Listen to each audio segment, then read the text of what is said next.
Salam sejahtera, salam perpaduan, salam Malaysia Madani, salam Sabah Maju Jaya. Pada hari ini, aku menghostkan Majlis Rumah Terbuka Peringkat Parti yang diadakan di Melalap Tenom, satu kawasan pedalaman Sabah, dan ini merupakan salah satu pendekatan aku untuk menyantuni rakyat di seluruh Sabah, bukan hanya di kawasan bandar ataupun berhampiran dengan bandar, tetapi juga di daerah-daerah yang terletak jauh daripada ibu kota.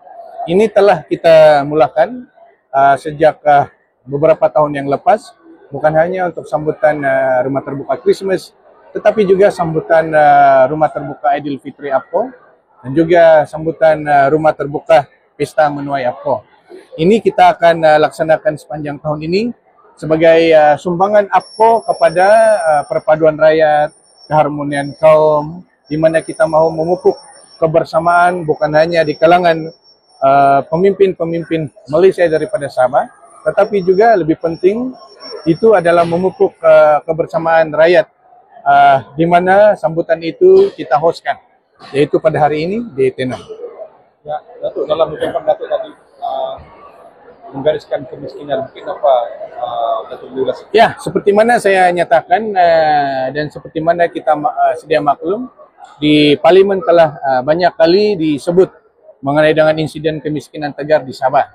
Dan selaku rakan pimpinan daripada Sabah yang menganggotai kerajaan persekutuan, kabinet persekutuan, saya agak sedih kerana data-data ini seolah-olah menggambarkan rakyat Sabah terus-menerus dibebani ataupun dibelenggu dengan insiden kemiskinan. Sebab itulah saya mahu menjadi sebahagian daripada penyelesaian masalah, dan sebab itulah kita telah mengilhamkan program di kementerian yang kita panggil program Isan Puskop, di mana sempena Rumah Terbuka saya selaku Adun Kedamaian tempoh hari, kita telah menjemput Ketua Menteri Sabah untuk melancarkan program pembangunan pendidikan khas untuk anak-anak yang berdaftar dengan IKASI di 3 parlimen pilot project kita, yaitu Kota Belud, Tamarudhu dan Kudat, di mana 3 kawasan parlimen inilah yang mencatatkan insiden kemiskinan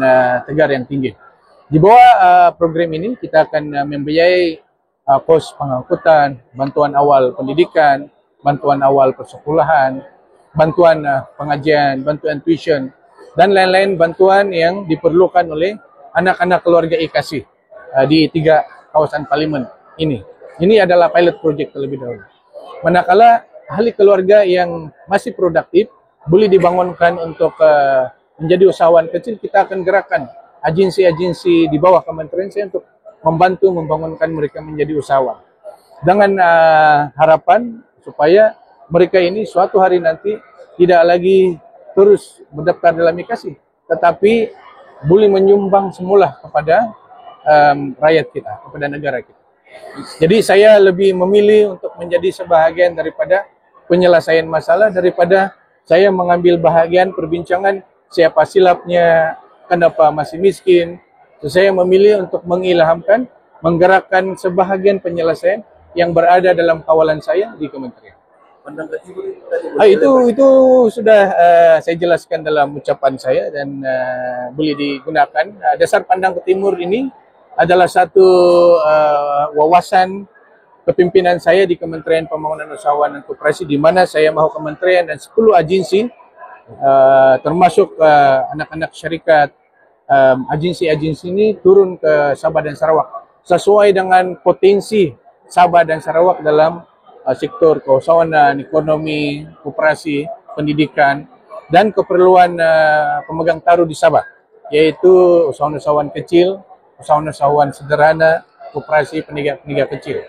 Kita mahu membangunkan kawasan di Sabah dan di Sarawak sebagai satu langkah untuk mengeluarkan keluarga yang dikatakan miskin itu keluar daripada kepompong kemiskinan. Dan pendekatan itu diisi dengan beberapa inisiatif lah, pelantikan representasi Sabah dan Sarawak dalam agensi-agensi kementerian, program-program kementerian seperti skim-skim khas untuk Sabah dan Sarawak, pejabat-pejabat agensi diperluaskan di Sabah dan Sarawak. Ini semua adalah dasar pandang ke timur di kementerian yang saya sedang laksanakan. Terima kasih. Itu sepanjang 2025 nih, mungkin selain pandang ke timur apa lagi program? Kita akan isi dasar itu dengan beberapa program baru. Selain daripada itu, saya juga akan membentangkan pindaan akta koperasi di Parlimen yang saya jangkakan. Dari segi timelinenya, saya harus bentangkan pada tahun inilah. Itu salah satu yang kita akan laksanakan di kementerian tahun ini.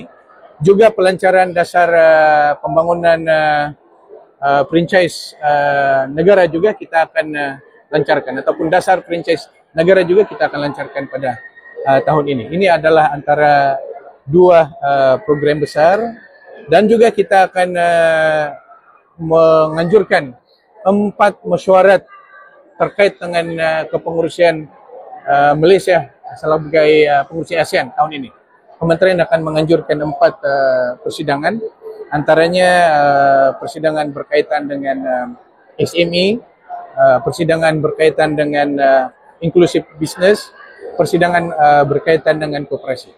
Jadi kita akan isi tahun ini dengan pengisian program dasar baru, pindaan akta baru, dan banyak lagi inisiatif baru yang kita akan adakan sepanjang tahun ini.